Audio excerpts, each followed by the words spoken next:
Hi folks, welcome to the Prepared Homestead. This is Travis. Thank you all for stopping by to watch. Well, the cicadas are a little bit quieter this morning. They haven't quite gotten started yet. I mean, you can just kind of start to hear them, but they're not too loud. So hopefully those of you that it irritates, it's not going to be too bad today. Lost some viewers yesterday. Man, that video that I put out, I had several people unsubscribe, send me some hate mail. Yeah, it's funny when you talk about Donald Trump and you try to be neutral. I mean, that's what I've said. I don't hate him. I don't love him. I'm not a fan of him. I'm not an enemy. I just, that's just basically how it's always been with me. A lot of people didn't like that. They want me to either shut up about him or just be all in supporting on him. And you're not going to get that here. Anyways, well, what we've been talking about for a while of thinking that it's going to happen or wondering if it's going to happen or preparing for it to happen, it's kind of happening. And I'm speaking of the next pandemic, the H5N1 bird flu. Several things came out just in the last week or so. There's been several new ranches, farms, and stuff that they've discovered the H5N1 in. I know most of you are going to say the same thing, that, oh, this is all manufactured. This is all bioweapon. I'm not saying you're wrong. That's not my argument. I'm just reporting what they're saying in the news. Because if you remember the last one, it wasn't so much as what was the actual facts. It was the perception of the public, that what the people perceived was going on. And so that's what I'm doing. I'm telling you the things that are being reported in the news that the average asleep at the wheel American is going to see. Several farms, ranches, and stuff have reportedly had the H5N1, and up in Iowa, they are calling about 4.5 million chickens because they have it. It's been also discovered just in the last week or so in beef cattle. Remember, reported they've been testing beef cattle. It's up until now, it had mostly just been found in chickens and dairy cattle, but now it's been found in beef cattle. Well, it's escalating even beyond that. This latest person that was diagnosed with the H5N1, which there's two now in the United States. There's one in Australia. And so this one that was diagnosed here in the United States with it, they've done all their testing of it, and they've concluded that it had absolutely conclusively had made a serious major mutation so that it is more susceptible to humans. And that's been what a lot of people have been saying all along, is that this virus, it has the potential to be a serious illness, but it just hasn't made a mutation yet so that it's easily transmissible into humans. It's been very difficult. There have been cases over the years, but it's been very difficult for it to be contracted by humans. But now they're saying that it has mutated and that it has made that easy jump. And so the question is are we going to start seeing more?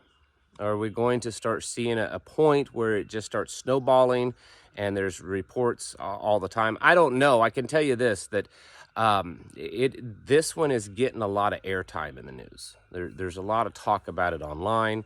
There's a lot of talk in the news about it.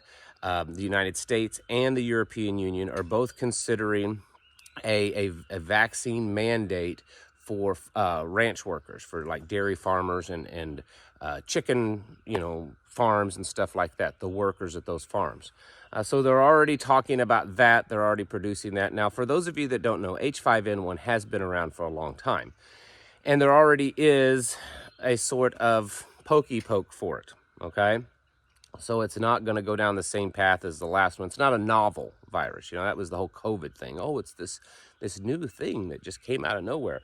Well, this one's been around, but there's also been, there's been whispers and rumors, and there's been evidence that this one has been, they've done some gain of function research on it and all that kind of stuff. So who knows what we're going to get? Who knows? I think this one is. I'm not 100% sure on this one, so don't hold me to that. But it looks on the surface that this could be the next one. It's the best candidate thus far. You know, they tried it with the monkeypox. They tried it with, you know, a few other things over the last couple of years, and nothing really panned out. Almost like they were just kind of testing things. But this one definitely looks like it has the potential to be the next big one. Now, they're saying that this H5N1 is far, far more deadly than COVID. And maybe it is. You know, we've said many times that we thought COVID was just kind of a beta test, and that the next one would be the big one. And even folks like Bill Gates and others have said that the next pandemic would be far worse, far more deadly. And so if that is the case, well, then we've got a bumpy ride ahead. That we've got something that could be easily on the same level, if not much greater, when it comes to the panic and the control and the regulation, as we saw during the last pandemic. But then something this time that's actually really deadly. I mean, that who knows? It's too early to tell on this, but it's not too early to get yourselves prepared. And that's what we need to be doing. You should be stocking up on, you know, things that make you healthy. Whether it's stuff that you would buy for your horse to make sure they're dewormed, or just other vitamins and minerals and herbs that would keep you, you know, vitamin C is a good thing to have around. You should always be, you know, have a good supply of high quality vitamin C, you know, other supplements, you know, that you would just take just to feel good, right? It doesn't do anything. They're not FDA approved. So just remember that it's all just in your head, but it's not bad to have them. I mean, you know, according to at least the YouTube standards, that's the case. But make sure you have some of that kind of stuff on hand. Kind of go through it. Just because what worked with the last one may not necessarily work with this, but it is a respiratory illness. So there's probably going to be a lot of crossover. So stocking up on that kind of stuff would be a really good idea for you to have.